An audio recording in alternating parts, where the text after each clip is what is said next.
자, 빌립보서 4장 마지막 장인데요. 이 4장 전체의 주제가 풍성한 그리스도인의 삶이라고 말씀드렸습니다.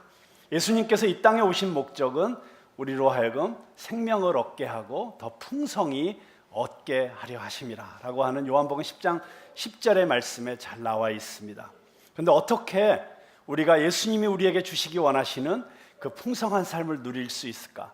우리 빌립보서 말씀 지금까지 계속 함께 공부해 오고 있는 가운데 한번 오늘 지금까지 공부한 말씀을 좀 복습해 보도록 하겠습니다. 첫 번째는 같은 마음으로 하나 되는 삶이라고 했습니다. 우리가 진정으로 하나 될 때 부부가 하나 되고 부모와 자식이 하나 되고 가정이 하나 되고 또 직장 동료들과 하나 되는 이런 하나됨이 있을 때 풍성한 삶이 있다고 말씀드렸습니다. 그런데 어떻게 하나 될 수 있을까요?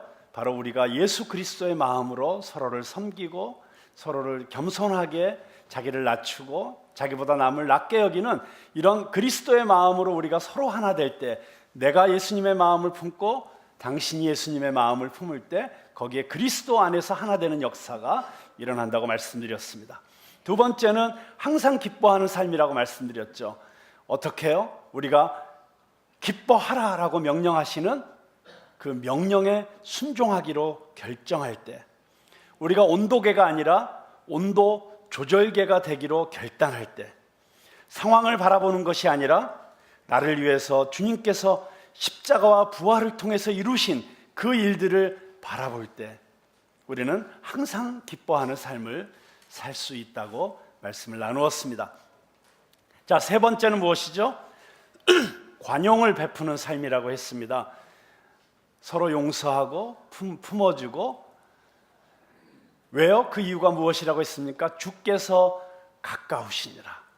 우리가 이제 사실은 영원히 살 것처럼 이 땅에서 살고 있지만 올 때는 순서가 있지만 갈 때는 순서가 없이 언제든지 주님 앞에 갈 수 있는 그런 유한한 존재들이기 때문에, 그리고 궁극적으로는 우리 모두는 다 주님 앞에 서는 그날을 맞이하게 될 것이기 때문에, 아까 찬양하면서도 잠깐 언급했습니다마는 정말 저희에게 아주 특별한 의미가 있는 친구였던, 그리고 저에게는 사랑하는 아우였던 우리 하나님의 은혜의 작곡자 신상우 형제가 하늘나라로 갔습니다. 어제 장례 예배를 잘 은혜 가운데 치루었습니다. 근데 사실 상우 형제는 정말 살아있을 때 너무 이쁜 짓도 너무 많이 한 동생이었고 또 속색이는 일도 너무 많이 한 동생이었습니다. 그러니까 복합적이었어요. 그런데 막상 그 빈소에 가서 조문을 하면서 제 마음을 보니까 힘들었던 것, 나를 힘들게 했던 것, 어렵게 했던 거는 하나도 기억이 안 나더라고요. 그냥 예뻤던 것, 정말, 그리고 내가 더 잘해주지 못했던 것, 내가 더 사랑해주지 못했던 것들만 남고 잠수 타가지고 힘들게 했던 것, 뭐 이런 것들은 하나도 기억이 안 나는 거예요. 그러면서 제가 생각했습니다. 아, 그렇구나. 정말 우리가 이 마지막 순간, 우리 죽음의 순간을 앞에 두고 바라보면 용서하지 못할 일이 없구나, 품어주지 못할 게 없구나, 이런 생각을 했습니다. 자, 네 번째는 모든 염려를 주께 맡기고 기도하는 삶이 우리의 풍성함의 비결이 될 수 있다고 말씀드렸습니다. 염려를 스탑하고 그 염려의 제목을 기도의 제목으로 바꾸고, 그리고 나의 모든 기도를 들어주시는 하나님께 감사함으로 나아갈 때 우리의 마음에 하나님의 평강이 가득하게 된다는 것을 말씀드렸습니다. 그리고 지난주에는 생각하라, 행하라. 언제든지 우리가 옳은 것을 생각하고 사단이 주는 거짓된 생각, 이 세상이 주는 잘못된 생각과 싸워서 하나님이 주시는 정결하고 거룩하고 아름다운 생각을 하고, 그 아름답고 옳고 정결하고 거룩한 생각들을 우리의 행동으로 옮기며 살아갈 때, 그때 하나님께서 우리와 함께 하신다고, 평강의 하나님이 우리와 함께 하심으로 우리 안에 감사와 기쁨이 넘치는 삶을 살 수 있다고 말씀을 드렸습니다. 자, 이렇게 우리가 어떻게 하면 하나님이 우리에게 주시기 원하시는, 그리고 예수 그리스도께서 이 땅에 오셔서 자신의 생명을 내어주시면서 우리에게 주시기 원하셨던 이런 진정 아름답고 행복하고 의미 있는 삶을 살 수 있는지를 우리가 함께 공부한 내용을 복습해 보았습니다. 자, 그런데 이렇게 말씀을 공부해 오는 동안 여러분의 삶 가운데 구체적으로 어떤 변화가 일어나고 계십니까? 일어나고 계세요? 네, 별로 안 일어나고 계신가 봐요. 네. 전에 제 간증을 나눈 적이 있었지만 저는 이 빌립보서 말씀을 공부하면서 제 성격과 제 기질이 바뀌고 제 신앙의 색깔이 바뀌고 그래서 궁극적으로는 제 인생 전체가 바뀌는 그런 경험을 했다고 말씀드렸습니다. 사실 많은 사람들이 지금 저를 바라보면서 틀림없이 O형일 거라고 그렇게 생각하시는 분들이 많지만 그러나 저는 골수 A형입니다. 그 특징이 뭔지 아시죠? 소심하고 걱정 많고 내성적이고 대범하지 못하고 게다가 저는 성품적으로 아주 유약한 기질을 타고난 그런 사람이었습니다. 그러다가 제가 20대 때 빌립보서를 공부하면서 제가 이 말씀의 맛을 깨달아가게 되고 그리고 그 은혜가 말씀을 공부하는 가운데 점점 제 안에 그 은혜가 쌓여가는 것을 느끼게 되고 그러다가 이 4장 7절에서 그 제 안에 쌓이고 있던 어떤 그 은혜가 폭발하는 것을 경험하게 되었습니다. 4장 7절이 뭔지 아시죠? 아무것도 염려하지 말고 오직 모든 일에 기도와 간구로 너희 구할 것을 감사함으로 하나님께 아뢰라. 이 아무것도 염려하지 말라라는 이 말씀이 정말 폭풍처럼 제 영혼을 이렇게 뒤흔들어 놓는 경험을 하게 되었습니다. 그렇구나, 내가 너무 염려가 많았구나, 내가 너무 소심하게 붙잡혀 있었구나, 이런 생각을 하면서 제가 믿음으로 결단했습니다. 염려하지 않기로. 그런데 놀랍게도 하나님께서 저의 믿음을 키워주시기로 작정하신 것처럼 정말 제가 염려하고 걱정할 만한 상황에서 염려를 멈추고 기도하니까 문제들이 술술 풀리는 거예요. 문제가 어려운 일이 틀림없이 있어야 되는데 그게 기적처럼 해결되는 거예요. 그런 일들을 반복해서 경험하면서 제가 좀 더 믿음 가운데 확신하게 되었습니다. 그리고 정말 내 염려를 멈추고 주님께 맡기고 의지할 때 하나님께서 가장 선하고 아름다운 길로 인도해 주신다는 확신을 갖게 되었습니다. 그렇게 살다 보니까 어느새 제 성격이 바뀌는 거예요. 제 기질도 바뀌는 것을 경험하게 되었습니다. 점점 대범해지고 느긋해지고 긍정적이 되고 자신감이 넘치게 되고 그러면서 점점 살이 찌게 되었습니다. 제가 원래 이런 몸이 아니었어요. 사실 저희 위에 계신 누님들 5분이 제 몸매를 부러워할 정도로 그렇게 예쁜 몸매였었는데 은혜로 살이 찌기 시작했습니다. 그러니까 이 살이 저는 은혜살이에요. 1년에 5kg씩 찌기 시작했습니다. 저는 제가 이 과체중인 것을 빼고는 여러분 모두가 저와 같은 체험을 하실 수 있게 되기를 간절히 소망합니다. 자, 오늘은 이 그리스도인들이 풍성한 삶을 누리는 데 있어서 가장 어려운 관문 하나를 통과하려고 합니다. 여러분, 풍성함의 반대말이 뭘까요? 네? 부족, 결핍, 뭐 이런 것들이 풍성함의 반대 아닐까요? 특별히 우리가 재정적으로, 물질적으로 부족함을 느낄 때 우리의 삶에 기쁨과 감사와 평강이 사라져 버리게 되는 것을 경험하게 됩니다. 자, 문제는 우리가 얼마나 소유해야 만족할 수 있을까요? 물질이라고 하는 것은 아무리 많이 소유해도 그 자체로서 만족을 줄 수 없다는데 문제가 있습니다. 여러분, 지금 자신의 그 경제 생활에 대해서, 자신이 소유하고 있는 것에 대해서 충분히 만족하고 계십니까? 나는 이 정도면 족하다, 나는 더 이상 필요 없다라고 그렇게 만족하면서 사시는 분이 계시면 한번 손 한번 들어보세요. 나는 진짜 만족한다. 네, 한 분 드셨습니다. 그러니까 대부분의 우리는 부족함을 느끼면서 살죠. 그러면 얼마나 더 있으면 만족할 수 있을까요? 유명한 세계적인 부호 락펠러라고 하는 분이 있었습니다. 정말 그 당시에 미국 최고의 부자였죠. 어느 날 신문 기자가 와서 물었습니다. 선생님은 지금 자신의 부에 대해서 만족하십니까? 그랬더니 너무나도 당당하게 아니요 라고 록펠러가 대답을 했습니다. 그때 기자가 다시 물었습니다. 그러면 도대체 얼마나 더 소유해야 만족하실 수 있습니까? 그때 록펠러가 이런 유명한 대답을 했습니다. Just a little bit more. 조금만 더. 조금만 더. 그런데 여러분, 그 조금만 더가 얼마일까요? 조금만 더 소유하게 되면 또 조금 더 소유하고 싶어지고, 또 거기에 도달하면 조금 더 소유하고 싶어져서 끝없는 불만의 연속일 수밖에 없는 게 우리의 삶이라고 할 수 있습니다. 대부분의 우리의 인생들은 언제나 내가 가진 것에 만족하고 살기보단 부족함을 느끼고 결핍을 느끼면서 살아가는 것이 일반적인 현상인 것 같습니다. 찰스 스윈돌이라고 하는 미국의 유명한 설교자가 쓰신 Simple Faith, 단순한 믿음이라는 책이 있습니다. 그 책에 계절이라는 시가 나오는데요, 한번 들어보시죠. 봄의 계절. 제가 그때 말씀드렸는데 이런 거 할 때는 딱 반주를 깔아달라고 미리 얘기 못해서 죄송해요. 그래도 그냥 시를 읽거나 이럴 땐 그냥 기본으로 깔아주세요.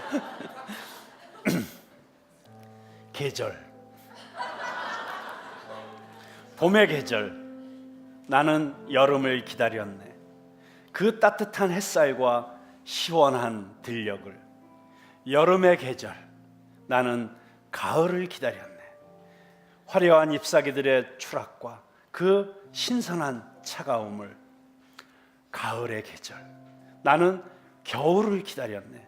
아름다운 흰눈 그리고 연휴의 즐거움을. 겨울의 계절. 나는 봄을 기다렸네. 그 따뜻함 그리고 그 자연의 눈부신 소생함을. 어린이의 계절. 나는 성인됨을 기다렸네.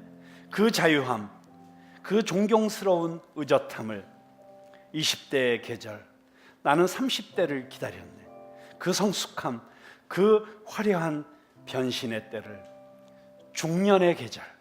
나는 20대를 오히려 동경했네. 그 푸른 젊음과 자유의 시대를. 은퇴의 계절. 나는 중년의 때를 오히려 동경했네. 그 정성 어린 때 땀 흘려 생의 한계에 도전하던 그 시대를.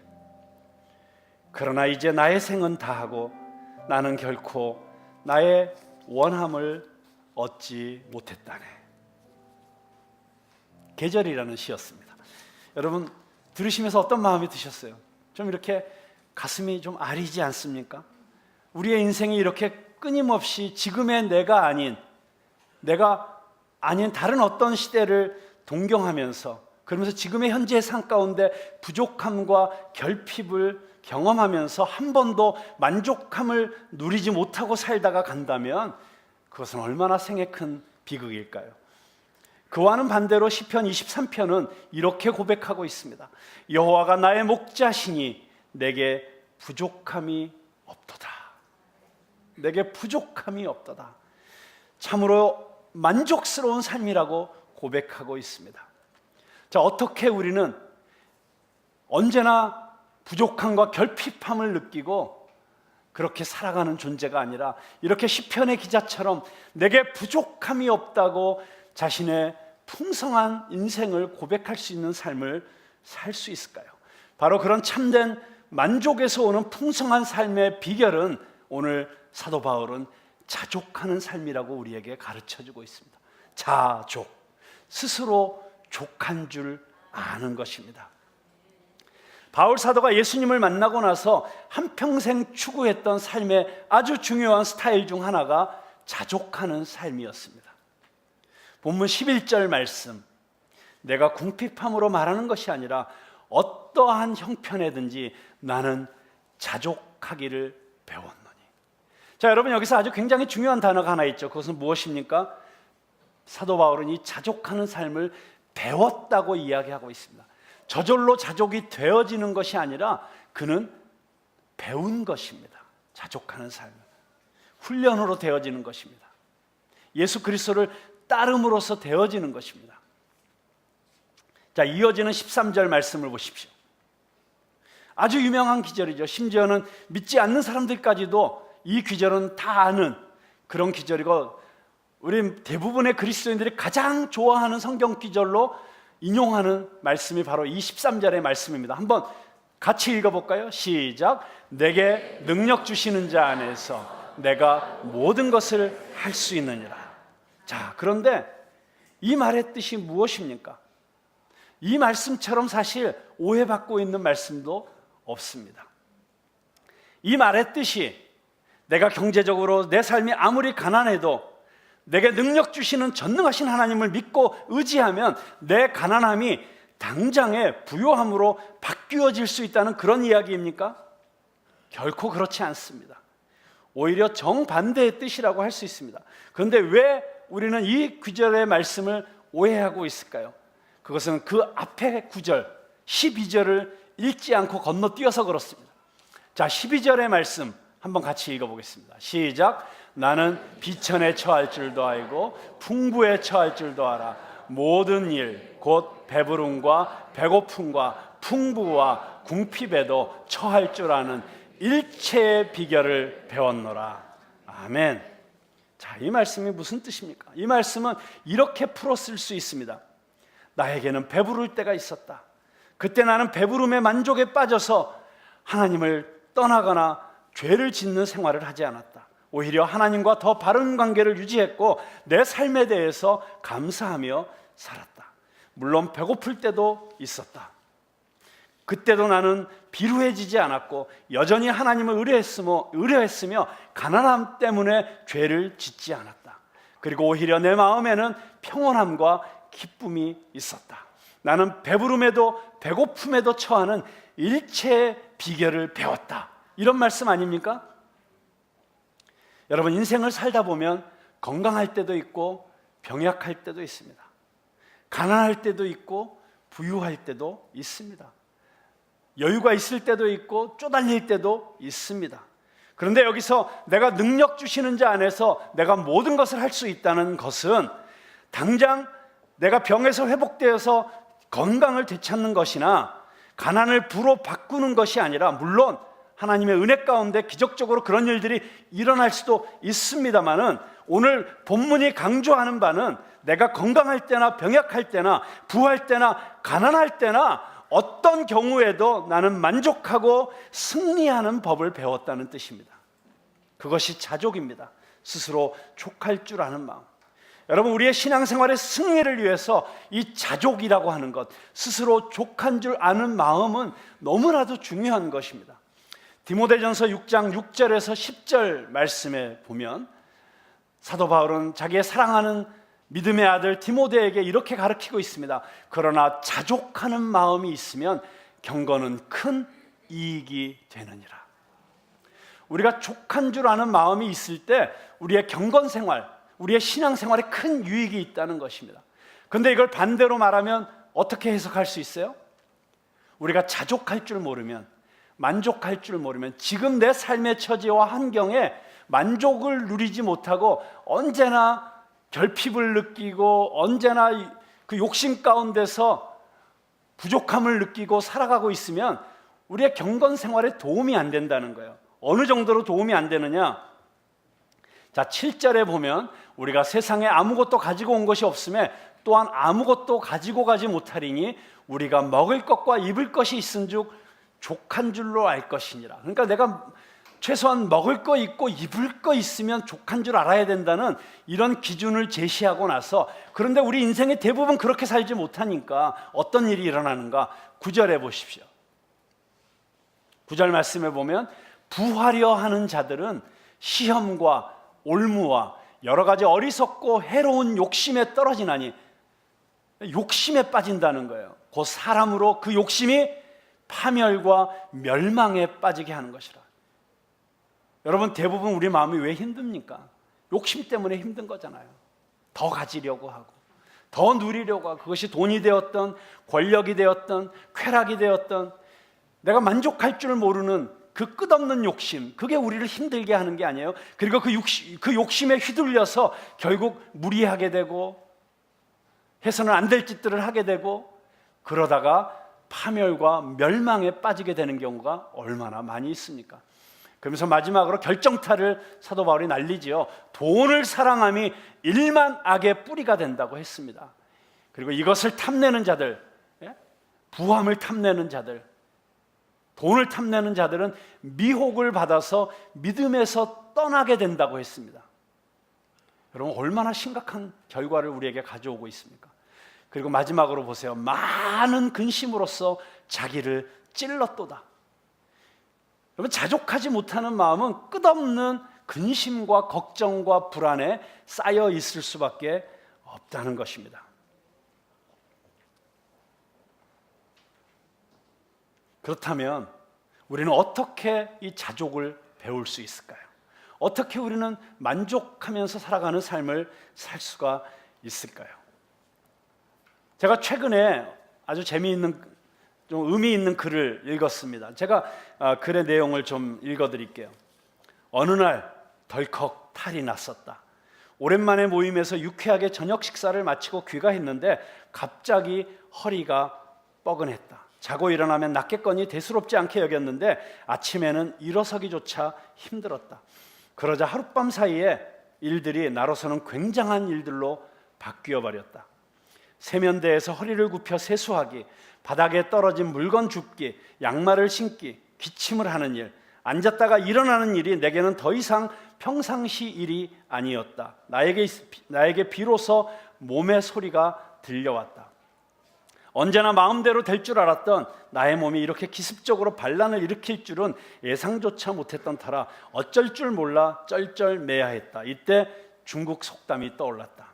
기적은 하늘을 날거나 바다 위를 걷는 것이 아니라 땅에서 걸어다니는 것이 기적이다. 예전에는 싱겁게 웃어넘겼던 그 글이 다시 생각난 건 이럴 때 반듯하고 짱짱하게 걷는 게 결코 쉬운 일이 아님을 실감하게 되었기 때문이다. 얼마 전에 선배님 병문안을 다녀왔다. 몇 년에 걸쳐 점점 건강이 나빠져 이제 그분이 자기 힘으로 할 수 있는 것은 눈을 깜빡이는 정도에 불과했다. 한때 예민한 감수성과 날카로운 직관력으로 명성을 날리던 저분의 저런 모습을 마주하고 있으려니 한때 빛나던 재능과 명성도 다 소용없다는 생각에 서글픈 마음이 들었다. 돌아오면서 지금 저분이 가장 원하는 것이 무엇일까를 생각해 보았다. 혼자서 일어나고 좋아하는 사람들과 웃으며 이야기하고 함께 식사를 하고 산책을 하고 아주 사소한 그런 일이 아닐까. 다만 그런 소소한 일상이 기적이라는 것을 깨달을 때는 대개는 너무 늦은 다음이라는 것이 안타까운 마음이다. 젊은 날 하늘을 날고 무리를 걷는 허황된 기적을 이루고 싶어 무리를 하면서 잘못된 길을 가기도 했었다. 물론 땅 위를 걷는 것 중은 당연한 일인 줄 알고 말이다. 이제 와서 사나흘 파스도 붙여보고 물리치료도 받아보니 세상 인간사 실상을 알게 되었다. 오늘도 일상생활에 감사하며 남아있는 시간을 살아가자. 요즘에 안구 하나 구입하려면 1억이랍니다. 눈 2개를 갈아 끼우려면 2억이 들고 신장 바꾸는 데 3천만 원, 심장 바꾸는 데는 5억 원, 간 이식하는 데는 7천만 원, 팔다리가 없어 의수와 의족을 끼워 넣으려면 많은 돈이 든답니다. 지금 2눈을 뜨고 2다리로 건강하게 걸어다니는 사람들은 몸에 약 51억이 넘는 재산을 지니고 다니는 것입니다. 어떤 자동차보다 비싸고 훌륭한 2발을 자가용으로 가지고 세상을 활보하고 있다는 이 기쁨을 우리는 잊지 말아야겠습니다. 그리고 갑작스러운 사고로 앰뷸런스에 실려갈 때 산소호흡기를 쓰면 1시간에 36만 원을 내야 하는데 2다리로 걸어다니면서 공기를 공짜로 마시고 있다면 하루에 860만 원을 벌고 있는 것입니다. 우리들은 51억짜리 몸에 하루에 860만 원씩 공짜로 받을 수 있으니 얼마나 감사한 일인가요? 그런데 왜 우리는 불행하다고 생각하는가? 그 이유는 욕심이 많아서 그렇겠죠. 감사하지 못하는 사람에게는 기쁨이 없다고 합니다. 기쁨이 없다는 이야기는 결국 행복하지 않다는 말입니다. 감사하는 사람만이 행복을 움켜쥘 수 있고 감사하는 사람은 행복이라는 정상에 이미 올라가 있다고 생각하고 숨 쉴 때마다 감사를 드려야 합니다. 아멘이시죠? 근데 놀랍게도 이 글을 쓰신 분은 스님이시더라고요. 여러분, 제가 이 글을 읽다가 이런 생각을 했습니다. 정말 하나님의 은혜를 알지 못하는 스님도 이렇게 눈이 열려서 우리가 얼마나 많은 걸 누리고 살아가는지를 깨달은 것만으로도 이렇게 감사하려고 하는 마음이 넘쳐나는데 정말 한량없는 은혜, 받을 수 없는 은혜, 그 은혜를 받은 우리들은 정말 얼마나 감사하면서 살아가야 될까? 최소한 우리 그리스도인의 신앙생활의 수준이 이 수준을 뛰어넘어야겠다는 생각을 하게 되었습니다. 우리 그리스도인들은 지금 내게 있는 것, 이미 하나님으로부터 우리에게 기본적으로 일상적으로 주어지고 있는 이 은혜를 깨달아 알 수 있는 눈이 열려야 될 뿐만 아니라 한 걸음 더 나아가서 우리가 진정으로 자족하고 살 수 있는 그 비밀을 알아야 된다고 생각합니다. 그 비밀은 무엇입니까? 바로 예수 그리스도입니다. 그래서 사도 바울은 계속해서 뭐라고 강조하고 있습니까? 주 안에 in Christ and Christos. 우리가 예수 그리스도 안에서 우리에게 주어지는 그 놀라우신 하나님의 은혜, 구원의 은혜, 우리에게 새로운 생명을 주시고 우리의 삶의 의미를 주시고 우리가 살아가야 될 이유를 주시고 우리가 진정 가치 있고 보람 있게 살 수 있는 이 축복을 주신 예수 그리스도 안에서 우리에게 주어진 이 놀라운 삶을 생각할 때, 그리고 주님만이 우리에게 주실 수 있는 그 구원의 감격을 맛보고 누릴 때 우리는 자족할 수 있는 삶을 살 수 있게 되리라고 저는 분명히 믿습니다. 여러분, 저도 살아오면서 얼마나 때로는 더 나은 삶을 살고 싶고, 또 특별히 우리에게 있어서 우리로 하여금 결핍을 느끼게 만드는 때는 어떤 때냐면, 그냥 보통 때는 잘 살다가도 나보다 잘 나가는 사람, 나보다 더 많은 것을 누리고 있는 사람, 나보다 더 펑펑 쓰는 사람, 이런 사람들을 보면서 상대적인 비교와 박탈감을 느끼는 거잖아요. 그런 잘못된 비교의식 속에서 그런 박탈감을 느낄 때, 또는 결핍을 느낄 때, 그때 그것을 이기려고 몸부림치면서 애써도 쉽지 않다는 사실을 저와 여러분이 다 경험하고 있지 않습니까?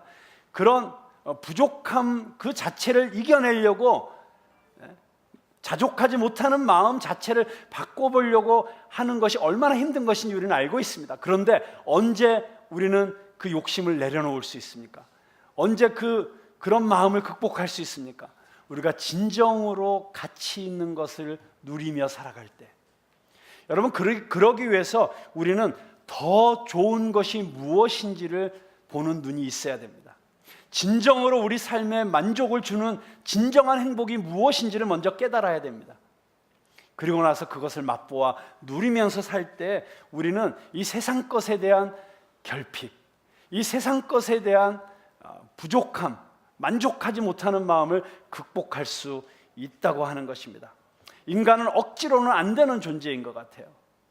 그런데 더 좋은 것을 누릴 때 자연스럽게 덜 좋은 것을 내려놓을 줄 아는 게 우리의 삶이라고 할 때, 우리가 진정으로 이 세상 것에 대한 갈급함, 이 세상 것에 대한 욕심을 내려놓을 수 있는 이 비결은, 참으로 우리에게 만족을 줄 수 없는 세상의 권력이나 부나 쾌락이나 이런 것을 내려놓을 수 있는 비결은 진정으로 우리가 예수 그리스도 안에서만 누릴 수 있는 참된 천국의 기쁨, 하늘나라의 기쁨, 영적인 삶의 만족함을 누릴 때 우리는 자연스럽게 그렇게 할 수 있다고 믿습니다.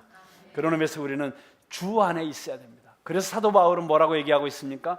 내게 능력 주시는 자 안에서. 다른 데서가 아니라 내가 그리스도 안에 있을 때, 예수님 안에 있을 때 우리는 참으로 만족한 삶을 살아갈 수 있게 된다는 것입니다. 마지막으로 아까도 말씀드렸지만, 우리가 참으로 자족하는 삶을 살기 위해서 우리에게 훈련이 필요합니다. 그것은 배우는 것입니다. 저절로 되어지지 않습니다. 그래서 사도 바울은 언제나 우리가 옳은 것을 생각하라 행하라, 거기에 답이 있습니다. 잘못된 비교의식과 열등감과 이런 것들로 우리의 마음이 힘들고 어려울 때 우리의 생각을 사로잡아서 정말 하나님이 나에게 주시는 참된 기쁨, 이미 하나님이 나에게 주신 이 모든 것을 감사하는 마음으로 우리의 생각을 바꾸어 갈 때, 우리가 올바른 것을 볼 때, 그때 우리는 참으로 자족하는 그 단계까지 이를 수 있게 됩니다. 그러므로 우리에게 필요한 것은 무엇입니까? 기도와 말씀으로 언제나 우리의 생각을 바로잡아가는 것입니다. 우리 기도 가운데 하나님의 말씀 가운데서 이미 하나님이 나에게 얼마나 큰 은혜를 내려주신지를 다시 한번 생각하면서 그 은혜 가운데서 감사하게 될 때, 기뻐하게 될 때 우리는 참으로 자족하는 삶을 누리게 될 것이고, 우리가 그렇게 스스로 족한 줄 알며 어떠한 상황에서든지 천국의 기쁨으로 자족하게 될 때 우리는 세상의 환경이 어떠하든지 간에 우리는 이 기쁨을 놓치지 않고 이 감격을 놓치지 않고 살아가는 저와 여러분이 될 줄로 믿습니다. 이 은혜가 풍성한 우리 모든 푸른나무 교회 성도들 되실 수 있게 되기를 주님의 이름으로 축원합니다. 기도하겠습니다.